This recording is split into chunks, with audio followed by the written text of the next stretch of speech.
International standards తో quality education అందిస్తుంది futuristic edu initiatives.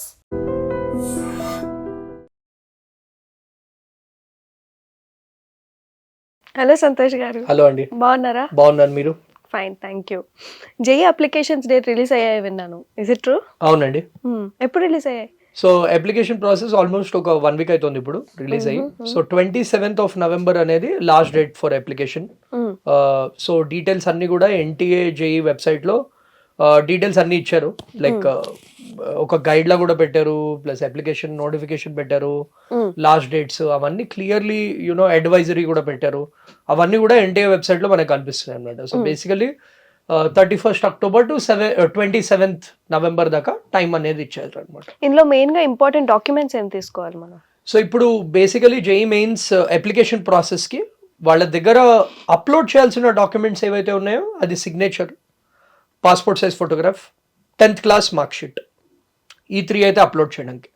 అది కాకుండా ఆధార్ కార్డ్ నంబర్, అది నంబర్తో ఓటీపీ వెరిఫికేషన్ జరుగుతుంది అనమాట. సో ఆధార్ నంబర్ పెట్టుకోవాలి, ఈమెయిల్ ఐడి, ఫోన్ నంబర్ కూడా పెట్టుకోవాలి. ఎగ్జాక్ట్లీ డాక్యుమెంట్స్ కాదు, but they have to have a correct email ID and phone number. అది కాకుండా ఎవరికైతే రిజర్వేషన్ ఉందో ఆ కాస్ట్ సర్టిఫికేట్ నంబర్, ఆ నంబర్ కూడా టైప్ చేయాల్సి వస్తుంది. సో ఇవి అప్లోడ్ చేయాలి, ఈ 3 డాక్యుమెంట్స్ అప్లోడ్ చేయాలి, వేరేవన్నీ నంబర్స్ రెడీ పెట్టుకోవాలి. సో మెయిన్ గా స్టూడెంట్స్ చాలా మంది ఇంట్లోనే మిస్టేక్స్, కన్ఫ్యూజన్ ఇవన్నీ అవుతాయి. సో వాళ్ళ కోసం ఒక క్లారిటీగా 1 స్టెప్ ఎలా ఉంటుంది?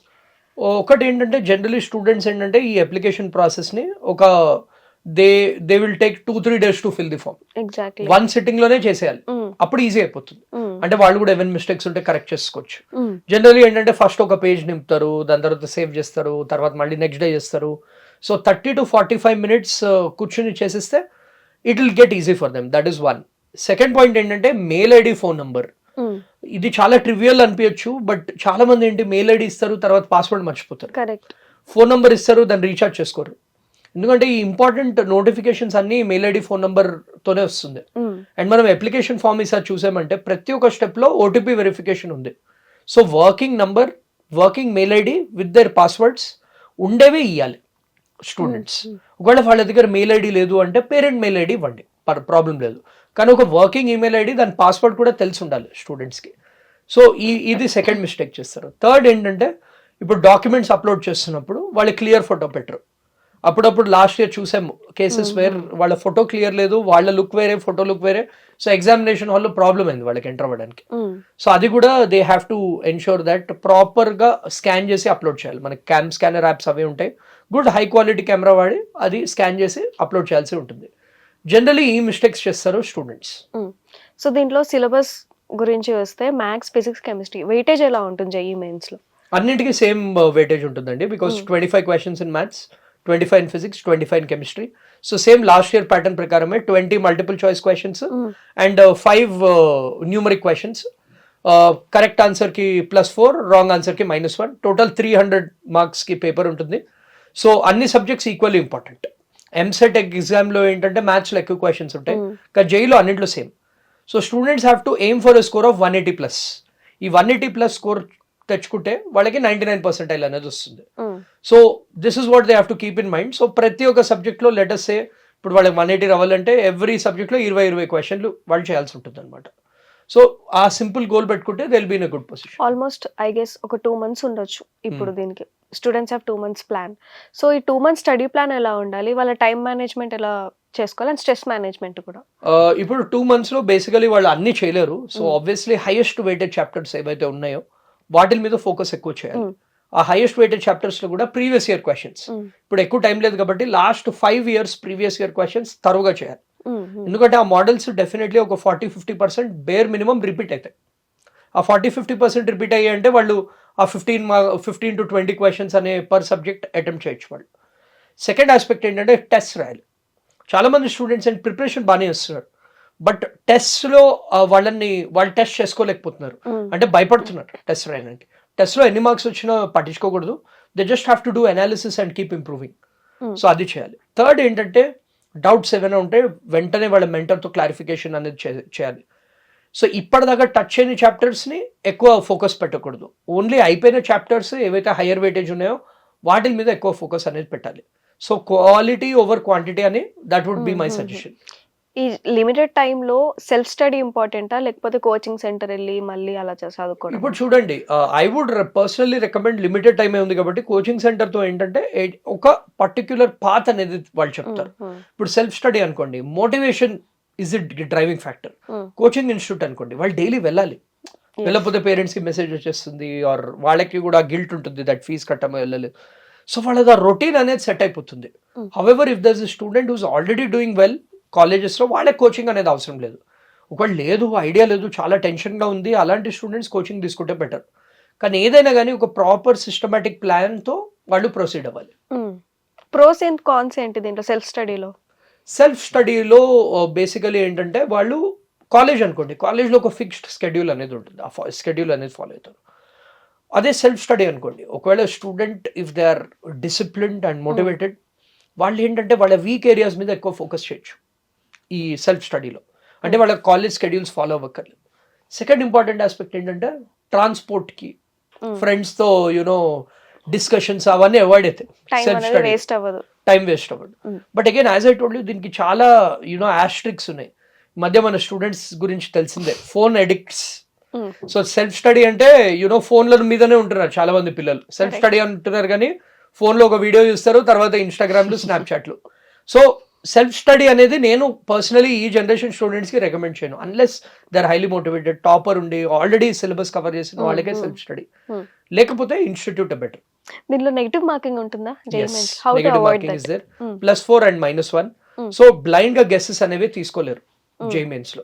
So definitely they have to you know guess. ఎప్పుడు తీసుకోవాలంటే ఏదైనా 2 ఆప్షన్స్ మీద డౌట్ ఉన్నప్పుడు అప్పుడు గెస్ తీసుకోవాలి. అసలే ఐడియా లేకపోతే వదిలేయడం బెటర్. సో అక్యురసీ అంటారు అనమాట. Accuracy is number of correct questions by number of attempts. అది 85% ప్లస్ ఉండేటట్టు చూసుకోవాలి. అలా చూసుకుంటే they will be in a good position to get that 99 percentile students కి. సో దీనిలో కట్ ఆఫ్ ఎంత ఉంటుంది అండ్ టాప్ కాలేజెస్ ని ఎలా సెలెక్ట్ చేసుకోవాలి? టాప్ కాలేజెస్ ఫస్ట్ ప్రయారిటీ NITస్కి ఇవ్వాలి. NITs లో కూడా ఓల్డ్ NITస్కి ఇవ్వాలి, దెన్ న్యూ NITస్కి ఇవ్వాలి. కట్ ఆఫ్స్ అనేది as I told you 180 to 200 score తెచ్చుకుంటే it's a very good score to get in to the top NITs, old NITs. దాని తర్వాత they can give preference to new NITs. వీటిలో ఏంటంటే domicile కూడా ఉంటుంది. ఇప్పుడు ఫర్ ఎగ్జాంపుల్ NIT వరంగల్ ఉంది. NIT వరంగల్లో maximum AP and Telangana students వాళ్ళని తీసుకునే ప్రొవిజన్ ఉంటుంది అనమాట.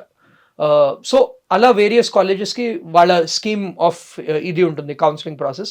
బట్ రైట్ నౌ సింప్లీ వాళ్ళు ఏంటంటే ఆ 180 స్కోర్ ఎలా తెచ్చుకోవాలి అనేది వాళ్ళు they have to focus on that. చాలా మంది స్టూడెంట్స్ రఫ్ పేపర్ ఇస్తారు లైక్ ఈ ఎగ్జామ్స్ టైంలో, they don't utilise those rough papers అంటారు. అంటే రాస్తే మళ్ళీ ఏదని అనుకుంటారు, లేకపోతే రాసేసి తుడిపేస్తారు. సో రఫ్ పేపర్ గురించి ఇంపార్టెన్స్ చెప్పండి ఒకసారి. Rough paper is very important. ఇక్కడ 2 కేసెస్ ఉన్నాయి. ఒకటేమో మీరు చెప్పినట్టు చాలా మంది యునో బ్లైండ్లీ ఆప్షన్స్ పెట్టేస్తారు. జనరల్లీ ప్రిపేర్ అయిన స్టూడెంట్స్కి ఇంకో కాన్ ఏంటంటే బేసికలీ వాళ్ళకి రఫ్ పేపర్ సరిపోవు. సో ఆ బ్యాలెన్స్ అనేది స్ట్రైక్ చేయాలి. So rough paper is basically mathematics, physics లాంటి సబ్జెక్ట్స్లో వాళ్ళ ప్రాబ్లమ్ సాల్వ్ చేయాలి. అంటే if they don't put pen on paper వాళ్ళకి ఆ సొల్యూషన్ అనేది రాదు. Especially JEE is an application based paper. అంటే డైరెక్ట్ ఫార్ములా బేస్డ్ చాలా తక్కువ క్వశ్చన్స్ వస్తాయి. ఆ ఫార్ములా వాడి అప్లై చేసి క్యాల్కులేషన్స్ అనేవి కూడా చేయాలి. సో అందుకని rough paper utilization becomes very important. And rough papers కూడా వాళ్ళు తీసేసుకుంటారు ఎగ్జామినర్స్, బట్ ఆ మార్కింగ్ ఏం కౌంట్ చేయరు. సో వాళ్ళు కొట్టేసినా అది ఏం చేసినా ప్రాబ్లం ఉండదు. హౌఎవర్ ఇంటర్మీడియట్ ఎగ్జామ్స్లో రఫ్ పేపర్స్ నీట్గా మెయింటైన్ చేయకపోతే మార్క్స్ కట్టే ఛాన్సెస్ ఉంటాయి. JEE Mains since it's a computer based test, వాళ్ళు రఫ్ పేపర్ కూడా ఎందుకు తీసుకుంటారంటే they don't want a disadvantage for students who are writing in the next slots. ఇప్పుడు చాలా మంది ఏంటి రఫ్ పేపర్లో వాళ్ళు క్వశ్చన్స్ రాసుకుని నెక్స్ట్ స్లాట్ వాళ్ళకి చెప్తారు. నెక్స్ట్ స్లాట్ వాళ్ళకి అడ్వాంటేజ్ ఉంటుంది కదా. సో వాళ్ళ కట్ ఆఫ్స్ అనేవి తగ్గుతాయి, వీళ్ళకి పెరుగుతాయి. So that is why you know ఆ రఫ్ పేపర్స్ అనేవి అవాయిడ్ చేస్తారు. So optimal utilisation of rough papers చేసుకోవాలి. ఇచ్చిన దాంట్లోనే మేనేజ్ చేసుకోవాలి. ఎక్స్ట్రా రఫ్ పేపర్స్ అనేవి ఇవ్వరు. ఎగ్జామ్ డే రోజు కామన్ గా అందరికి స్ట్రెస్ ఉంటుంది, దాన్ని ఎలా మేనేజ్ చేసుకోవాలి స్టూడెంట్స్? టిప్స్ ఏంటి? Take 1 question at a time. So that is what I tell my students. So ఇది ఒక క్రికెట్ మ్యాచ్లో అనుకోవాలి. ఇప్పుడు మన విరాట్ కోహ్లీ, మన సచిన్, మన ధోని కూడా వాళ్ళకి ఎంత ప్రెషర్ ఉంటుందండి. But what do they just live in the moment. అంటే ఆ మూమెంట్లో ఇంతమంది చూస్తున్నారు అనే ప్రెషర్లో ఉంటే they will make mistakes. So ఏంటంటే క్వశ్చన్ నా స్క్రీన్ మీద ఉంది, ఆప్షన్స్ ఉన్నాయి, నా దగ్గర పేపర్ ఉంది, అది సాల్వ్ చేయగలుగుతున్నానా లేదా. 30 second రూల్, 30 secondsలో నాకు ఐడియా వస్తుందా, ఐ విల్ డూ ఇట్, లేకపోతే move on to the next question. అలా 75 questions ఉన్నాయి స్టూడెంట్స్కి. So they have to take it question by question. చాలా మంది స్టూడెంట్స్ ఏంటంటే ఇట్స్ వెరీ న్యాచురల్ ఫీలింగ్, అది అవాయిడ్ చేయలేము, మేనేజ్ చేసుకోవడం రావాలి. ఇప్పుడు విరాట్ కోహ్లీకి ప్రెషర్ ఉండదా? ఉంటుంది. They know how to manage the pressure. స్టూడెంట్స్కి కూడా ప్రెషర్ అనేది common. They have to think that okay నేను ఎగ్జామ్ బాగా అయిపోతే ఏమవుతుంది అని చాలా మంది స్టూడెంట్స్ ఆ థాట్స్లో ఉంటారు. సో అవుట్కమ్స్ గురించి ఆలోచించకూడదు. They have to stick to the process, they have to stick to the plans. Like suppose first chemistry attempt చేస్తున్నారు, they have to give their best in chemistry, then physics, then maths, అలా whatever is the sequence which they are following. Then easy questions first attempt చేయాలి, then they have to attempt moderate questions, then finally difficult questions చేయగలిగితే చేశారు, లేకపోతే వదిలేయాలి. So ఇలా వాళ్ళు step by step process చేశారంటే వాళ్ళ మైండ్లో కూడా అదే చేస్తే దే విల్ మేనేజ్ వెల్. ఇంకో ఆస్పెక్ట్ ఏంటంటే మాక్ టెస్ట్. సో నేను ఇందాక చెప్పినట్టు mock test they have to attempt so that ఆ ఎగ్జామ్ ఎన్వైర్న్మెంట్ని దే ఆర్ రీక్రియేటింగ్. సో ఆ ప్రెషర్ ఏదైతే ఉంటుందో వాళ్ళు ముందరే they are experiencing that. So దాన్ని బట్టి they can learn and do it. JEE mains తర్వాత ఏంటి?